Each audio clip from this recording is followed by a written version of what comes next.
दोस्तों, target with PS Parihar channel में आपका स्वागत है। सुबह की इस वीडियो में ऐसी सूचनाएं होती हैं जो विभिन्न समाचार पत्रों पर छाई हुई होती हैं और विद्यार्थियों के लिए आवश्यक होती हैं। तो आइए शुरू करते हैं और देख लेते हैं कि आज के समाचार पत्रों में विद्यार्थी जीवन से संबंधित कौन-कौन सी सूचनाएं हैं। तो वीडियो को जल्दी से लाइक कर दें, शेयर कर दें। जिन छात्रों ने चैनल को अभी भी सब्सक्राइब न किया हो तो जल्दी से सब्सक्राइब कर लें ताकि आप लोगों को इसी प्रकार की ऑथेंटिक अपडेट सबसे पहले मिलती रहे। आगे बढ़ने से पहले एक सूचना है उन विद्यार्थियों के लिए जो विद्यार्थी इलाहाबाद हाईकोर्ट की भर्ती ग्रुप सी और ग्रुप डी की तैयारी कर रहे हैं। वे सभी अभ्यर्थी चक्षु प्रकाशन की इस बेस्ट बुक को ले सकते हैं जो कि काफी अच्छी है। इलाहाबाद हाईकोर्ट की भर्तियों में जिस प्रकार के प्रश्न पूछे जाते हैं, जो लेवल होता है, उस प्रकार के इसमें 2450 से ज्यादा बहुविकल्पी प्रश्न देखने को मिल जाएंगे। साथ में 25 प्रैक्टिस सेट और 3 शॉर्ट पेपर भी आपको मिलते हैं। यहाँ पर हिंदी, रीजनिंग, गणित और अंग्रेजी सारा का सारा जो सिलेबस है वो कवर किया गया है। चक्षु प्रकाशन की यह बेस्ट बुक सभी कॉपी किताबों की दुकानों में आपको मिल जाएगी और अगर आप लोग ऑनलाइन मंगवाना चाहते हैं तो उसकी लिंक मैंने डिस्क्रिप्शन बॉक्स और कमेंट बॉक्स से दोनों जगह उपलब्ध करा दी है। आप लोग चाहें तो इसको ऑनलाइन भी मंगवा सकते हैं। यहाँ पर देख सकते हैं प्रश्न दिया हुआ, उत्तर दिया है और इसके नीचे पूरी विस्तृत व्याख्या भी दी गई है। चलिए तो बात पहले इलाहाबाद हाई कोर्ट की ही कर लेते हैं। इलाहाबाद हाई कोर्ट की परीक्षाएं कब हो सकती हैं, विद्यार्थी इसके बारे में लगातार पूछ रहे हैं। अमूमन तो इलाहाबाद हाईकोर्ट की जो परीक्षाएं होती हैं भर्तियों की, वो आवेदन के तुरंत बाद हो जाती हैं। इसको लेकर के चर्चाएं भी थी, लेकिन कुछ जानकारी मिली है। कुछ विधिक समस्या के कारण इसमें देरी हुई है और ये जो परीक्षा है ग्रुप सी और ग्रुप डी की, जिसके लिए आवेदन मांगे गए थे, अन्य पद भी थे, ड्राइवर इत्यादि के। अब ये जो परीक्षा है वो आप लोगों की दिसंबर के महीने में हो सकती हैं। दिसंबर में परीक्षा कराने को लेकर के तैयारियां की जा रही हैं। परीक्षा केंद्रों से बातचीत हो रही है और लगभग अगर सब कुछ ठीक ठाक रहा तो दिसंबर में आपकी परीक्षा हो जाएगी। अगर किसी कारणवश परीक्षा दिसंबर में नहीं हो पाई तो ये परीक्षा आपकी पूरी तरीके से लटक जाएगी। फिर कुंभ मेला के बाद में ही आपकी ये परीक्षाएं होंगी, लेकिन ज्यादा संभावना है कि आपकी परीक्षाएं जो है वो दिसंबर के महीने में ही होंगी। तो दिसंबर को टारगेट मान करके आप लोग जो अपनी प्रिपरेशन है वो कर सकते हैं। और अब हम बात करेंगे टीजीटी पीजीटी एग्जाम डेट की। भारतीय जनता पार्टी से संबंधित एक छात्र संगठन है प्रतियोगी छात्र प्रतिनिधि मंडल, और इन्होंने ज्ञापन दिया है मुख्यमंत्री को। ये पत्र भेजा है जिसमें लिखा है विज्ञापन वर्ष 2022 टीजीटी पीजीटी परीक्षा तिथि एवं सीटों में वृद्धि के लिए अध्याचन के पोर्टल खोले जाने के संबंध में। नीचे यहाँ पर लिखा है कि सादर अवगत कराना है कि प्रदेश में स्थित लाखों प्रतियोगी छात्र परीक्षा तिथि को लेकर के प्रतीक्षारत हैं, जिसमें कि 13,20,000 प्रतियोगियों ने आवेदन किया है। जनवरी महीने में सीटों में वृद्धि के लिए अध्याचन के पोर्टल खोले जाने के लिए माध्यमिक शिक्षा सेवा चयन बोर्ड पर क्रमिक अनशन किया गया था, जिसका मामला शासन स्तर पर लंबित है। 13,20,000 के सापेक्ष 4,163 पद टीजीटी पीजीटी में आया है, जो कि बहुत कम है। इसलिए सीटों में वृद्धि किया जाए ताकि ज्यादा से ज्यादा लोगों को बेरोजगारों को बेरोजगारी दूर हो सके। माध्यमिक शिक्षा सेवा चयन बोर्ड का गठन जल्द से जल्द कराया जाए ताकि विज्ञापन वर्ष 2022 की परीक्षा तय समय पर हो सके। नीचे यहाँ पर लिखा हुआ है कि प्रिंट मीडिया के माध्यम से तारांकित प्रश्नों पर विधानसभा में शिक्षा मंत्री महोदय के द्वारा लिखित रूप से ये बयान दिया गया था कि माध्यमिक शिक्षा विभाग में 16,730 पद रिक्त हैं। महोदय से अनुरोध है कि प्रतियोगी छात्रों से संबंधित प्रकरण पर अतिशीघ्र निर्णय लिया जाए। तो पदों को जोड़ने को लेकर के मांग की गई है। साथ में 2021 और 22 की प्रतीक्षा सूची की भी बात की गई। एक पत्र ये मुख्यमंत्री को भेजा गया है और इसी तरीके का एक पत्र जो है वो शिक्षा मंत्री महोदया को भी भेजा गया है। और बहुत जल्द शिक्षा सेवा चयन आयोग में परीक्षा की तिथि को लेकर के एक धरना प्रदर्शन भी होने वाला है, ताकि जो वास्तविक स्थिति है एग्जाम डेट की उसके बारे में जो विद्यार्थी हैं वो अवगत हो सके। परीक्षा चाहे दिसंबर जनवरी के महीने में हो, परीक्षा चाहे अप्रैल मई के महीने में हो, जो भी तारीखें हों वो क्लियर होनी चाहिए आयोग से। अगली सूचना है पुरानी जूनियर शिक्षक भर्ती की। लिखा है जूनियर हाई स्कूलों में चयन प्रक्रिया जल्द शुरू होगी, सीएम ने दिया आश्वासन। शासन ने महानिदेशक स्कूल शिक्षा को भेजा 5वां रिमाइंडर, जो मैंने आपको कल दिखाया था।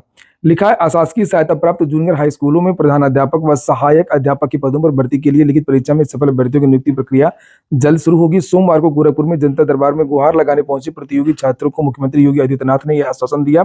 वहीं नियुक्ति प्रक्रिया शुरू करने के लिए शासन ने महानिदेशक स्कूली शिक्षा को 5वां रिमाइंडर भेज करके प्रस्ताव मांगा है। जूनियर एडेड शिक्षक भर्ती का विज्ञापन 2021 में आया था। इसके तहत प्रधान अध्यापक के 390 और सहायक अध्यापक के 1507 पदों पर भर्ती होनी है। अक्टूबर 2021 में परीक्षा हुई थी, नवंबर 2021 में इसका परिणाम भी आया। विशेष सचिव यतीन्द्र कुमार की ओर से महानिदेशक स्कूली शिक्षा को 5वां रिमाइंडर भेज करके प्रस्ताव शासन को तत्काल उपलब्ध कराने के लिए कहा, ताकि नियुक्ति की जो प्रक्रिया वो शुरू हो सके। भर्ती आरोप लगा रहे हैं कि निदेशक बेसिक शिक्षा और एडी बेसिक की लापरवाही के कारण प्रस्ताव अटका हुआ। इस मसले पर जूनियर एडेड शिक्षक भर्ती संघर्ष समिति की टीम गोरखपुर में जनता दरबार के दौरान मुख्यमंत्री योगी आदित्यनाथ से मिली और उन्हें समस्या बताई। मुख्यमंत्री ने आश्वासन दिया है कि यह भर्ती उनके संज्ञान में है और जल्द पूरी होगी। इसके पहले भी नगेंद्र पांडेय के नेतृत्व में अभ्यर्थी जनता दरबार और गोरखपुर लखनऊ में मुख्यमंत्री से मिल चुके हैं। उत्तर प्रदेश में अधिकारी कुछ काम ही नहीं कर रहे हैं। सारी की सारी जो भर्तियां हैं वो रुकी हुई हैं, उनको फंसा दिया गया है। माफिया तो डर गए सीएम योगी से, माफियाओं का एनकाउंटर किया गया या उनको जिला बदर किया गया, लेकिन जो दूसरे माफिया हैं, जो जिन्होंने भर्तियों को फंसाया है, पेपर लीक करवाया है, जिन अधिकारियों ने सरकार की किरकिरी करवाई है, वो जो माफिया है वो बेखौफ है। वो 5-5 रिमाइंडर, 5-5 लेटर सब कुछ भेजा जा रहा है, लेकिन तब पर भी जवाब नहीं दिया जा रहा है। कहीं पर टीजीटी पीजीटी एग्जाम के लिए विद्यार्थी धरना देते हैं, कहीं पर विद्यार्थी एडेड जूनियर भर्ती के लिए धरना देते हैं। एलटी बीईओ पीसीएसजे भर्ती का कुछ पता ही नहीं है। अध्याचन नियमावली संशोधन के नाम पर सारी भर्तियां रुकी हुई हैं।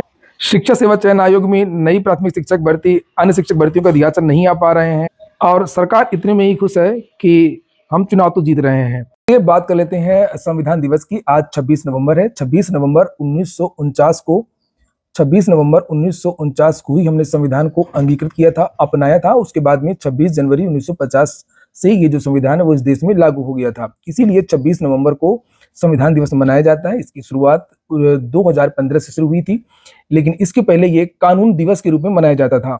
26 नवंबर को ही बाबा साहब भीमराव अम्बेडकर ने संविधान की जो एक प्रति है वो डॉक्टर राजेंद्र प्रसाद जी को दी थी।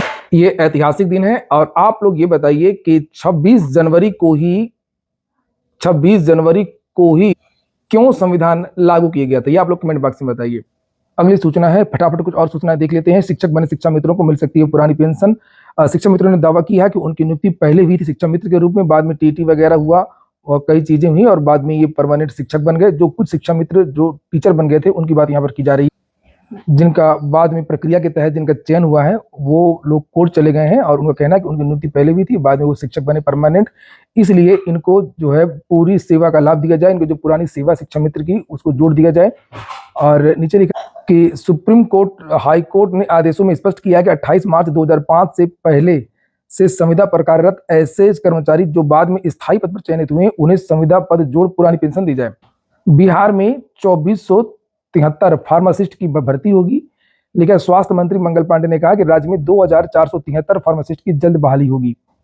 यूपी SSSC की भर्ती लेखपाल, लिखा लेखपाल पद पर चयनित दिव्यांगों ने नियुक्ति पत्र के लिए घेरा बीजेपी कार्यालय। कल इन विद्यार्थियों ने बड़ा प्रदर्शन किया था, लेकिन किसी ने भी बड़े न्यूज वाले ने दिखाया नहीं था। कुछ न्यूज चैनलों ने जरूर दिखाया था। लिखा है लेखपाल पद पर चयनित दिव्यांगों ने सोमवार को बीजेपी दफ्तर का घेराव किया। अभ्यर्थियों ने पार्टी दफ्तर के 2 नंबर गेट पर खाट बिछा करके करीब 5 घंटे तक धरना किया। अधिकारियों ने समझा बुझा करके मुख्य सचिव मनोज कुमार सिंह से मुलाकात करवाई। दिव्यांगों ने चेतावनी दी कि नियुक्ति पत्र व अन्य मांगों पर अमल न होने की स्थिति में दिव्यांग दिवस को काला दिवस के रूप में मनाया जाएगा। जिला मुख्यालय पर अनिश्चितकालीन धरना दिया जाएगा।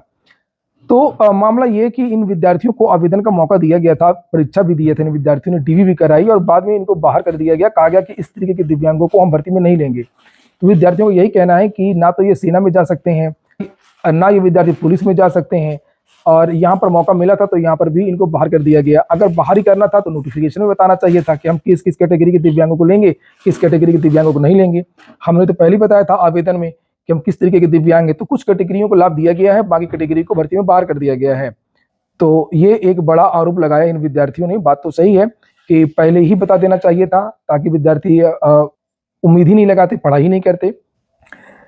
पीसीएस एग्जाम को लेकर के भी सूचना है। भर्ती परीक्षाओं के लिए केंद्रों की सूची ऑनलाइन होगी। राज्य सरकार भर्ती परीक्षाओं को पूरी तरह से पारदर्शी व गड़बड़ी मुक्त बनाने के लिए केंद्रों की सूची ऑनलाइन करानी जा रही है। प्रदेश के सरकारी सहायता प्राप्त विश्वविद्यालयों व इंजीनियरिंग कॉलेजों को परीक्षा बनाने की सूची में रखा जाएगा। प्रदेश स्तर पर इसकी सूची तैयार कराते हुए मानव संपदा पोर्टल पर ऑनलाइन किया जाएगा, जिससे जरूरत के आधार पर आयोग और बोर्ड इसका इस्तेमाल कर सके। मुख्य सचिव मनोज कुमार सिंह की देखरेख में इसे कराया जा रहा है। यूपी लोक सेवा आयोग को पीसीएस भर्ती के लिए परीक्षा करानी है।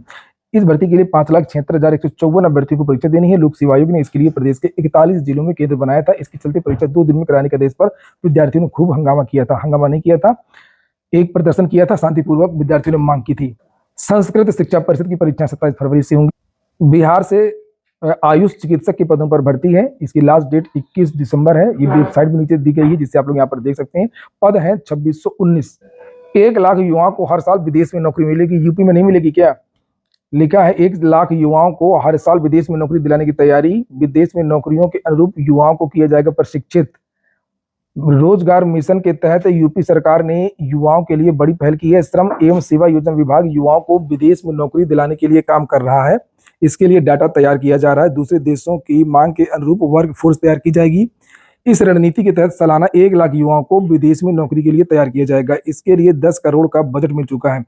तो ये ट्रेनिंग करवाई जाएगी कि विदेश में क्या काम करना है। ऐसी बहुत सारी जो ट्रेनिंग है वो पहले से विद्यार्थी यहाँ पर कर चुके हैं, टेट सीटेट वगैरह करके, लेकिन भर्ती नहीं आई है। अब ये वाली ट्रेनिंग देखेंगे कि ये करके विद्यार्थियों को कितना मौका मिलता है विदेशों में। अरे रोजगार जब देना ही है आप लोगों को, अगर इतनी चिंता है कि रोजगार मिशन पर काम करना है, ज्यादा से ज्यादा लोगों को रोजगार देना है, तो जितने भी पद रिक्त पड़े हैं आप लोग उन पदों को भरिए। जो भर्तियां लंबित है उनको समय से पूरा करिए। देख लीजिए, लेकिन फिर भी विदेश में युवाओं को रोजगार दिलाने के लिए सोसाइटी का पंजीकरण किया जाएगा। दुनिया के जिन देशों में वैकेंसी है उसका डाटा तैयार किया जा रहा है। विभाग के वरिष्ठ अधिकारी के मुताबिक पूरी दुनिया में बड़ी संख्या में नौकरियां हैं। तमाम ऐसे देश हैं जहां आबादी कम है या काम के अनुसार लोग नहीं है। यूरोप में लाखों नौकरियां खाली हैं जहां भारतीयों के लिए अपार अवसर हैं। सूत्रों के मुताबिक उन देशों की भाषा, कामकाज के तरीके और मांग के अनुरूप भारतीय युवाओं को तैयार किया जाएगा। इसके लिए उन्हें प्रशिक्षित करने, पढ़ाई के लिए संस्थानों से संपर्क किया गया है। इन संस्थानों में वर्कफोर्स तैयार की जाएगी या फिर इन्हें बाहर भेजा जाएगा। प्रशिक्षण से लेकर के नौकरी दिलाने का जिम्मा लिया जाएगा। लेकिन सूत्रों ने बताया कि प्रदेश में युवाओं को लेकर के सरकार बेहद गंभीर है। बिल्कुल गंभीर नहीं है। सिविल, मैकेनिकल, इलेक्ट्रिकल, हस्तशिल्प, हॉस्पिटैलिटी सेक्टर में विदेश में रोजगार के अपार अवसर हैं। उनके मुताबिक इजरायल में प्रदेश के युवाओं की भारी मांग से नया रास्ता खुला है। इजरायल जैसे देश के दोबारा आने से साफ हो गया है कि यहाँ की वर्क फोर्स में काबिलियत है। और यहाँ पर यह भी लिखा हुआ है कि इस प्रोग्राम में कोई अंतर्राष्ट्रीय कंपनी भारत आकर के प्लेसमेंट नहीं करेगी, बल्कि यहाँ से रोजगार मिशन के तहत खुद संपर्क किया जाएगा। तो ये व्यवस्था सरकार करेगी। चलिए, ये खराब पहल नहीं है, ठीक है, मैं ये नहीं कह रहा हूँ, लेकिन जो पद रिक्त हैं विभिन्न विभागों में, सरकार के जितने भी सेक्टर हैं, जो भर्तियां लंबित हैं, आप लोग उनको भी पूरा करके करोड़ों विद्यार्थियों को नौकरियां दे सकते हैं। संविदा पर एक भर्ती निकली है। ये कस्तूरबा गांधी आवासीय विद्यालय से अभी कुछ दिन पहले इटावा से निकली थी, अन्य जनपदों से निकली थी, देवरिया से भी आ गई है। तो इसको आप लोग देख सकते हैं। पदों का विवरण, योग्यता वगैरह के बारे में जानकारी दी गई है पूरे पेपर में। ये एकेडमी के तौर पर ये भर्ती होती है। ये प्रारूप होता है, इसको भर करके भेजना होता है। एनटीपीसी से भी एक विज्ञापन है जिससे आप लोग यहाँ पर देख सकते हैं। और एक सहायक अधिकारी सिक्योरिटी का पद है जिसमें 50 पद हैं, अधिकतम आयु 45 साल। अन्य चीजें लिखी हुई हैं, ये एनटीपीसी की वेबसाइट में जाएंगे और 26 से लेकर के 10 दिसंबर के बीच में आवेदन कर सकते हैं। अन्य चीजें भी आप लोगों को वेबसाइट में देखने को मिल जाएंगी, किस प्रकार से भर्ती होगी, क्या चीजें हैं, योग्यता वगैरह। भारत इलेक्ट्रॉनिक्स लिमिटेड से भी वैकेंसी आई है। यहाँ पर कनिष्ठ सहायक वगैरह की ये स्थायी भर्ती, ये आप देख सकते हैं। ये एज, पदों की संख्या, यहाँ पर 10 पद दिए गए हैं। कुछ और भी हैं भर्तियां, जैसे उप अभियंता वगैरह की, ये तो 5 वर्ष की है। ये स्थायी वैकेंसी है, इसमें अधिकतम आयु 33 वर्ष, इसमें 28 वर्ष है। तो इसकी जो वेबसाइट है ये भी यहाँ पर दी गई है, belindia.in। यहाँ पर जाइए, नोटिफिकेशन देख लीजिए, 18 दिसंबर के पहले आवेदन कर दीजिए। एसबीआई से भी वैकेंसी है आज के पेपर में। विभिन्न प्रकार के पद हैं, सहायक प्रबंधक, इंजीनियरिंग, इलेक्ट्रिकल, सिविल और फायर के। तो यहाँ पर 43 पद है, 25 पद है, 101 पद है। अधिकतम आयु 30-40 है। और ये जो भर्ती है ऊपर वाली, ये नियमित परमानेंट है, और नीचे वाली जो है ये संविदा है। तो संविदा वाले भी हैं, इसमें बहुत कम पद है। ये वेबसाइट है, वेबसाइट पर जाइए आप एसबीआई की, वहां पर देख लीजिए, समझ लीजिए, योग्यता है अगर तो आवेदन कर दीजिए। ये देखिए, इसकी जो लास्ट डेट है वो 12 दिसंबर है। आज के वीडियो में इतना ही। पूरा वीडियो सुनने के लिए बहुत बहुत धन्यवाद।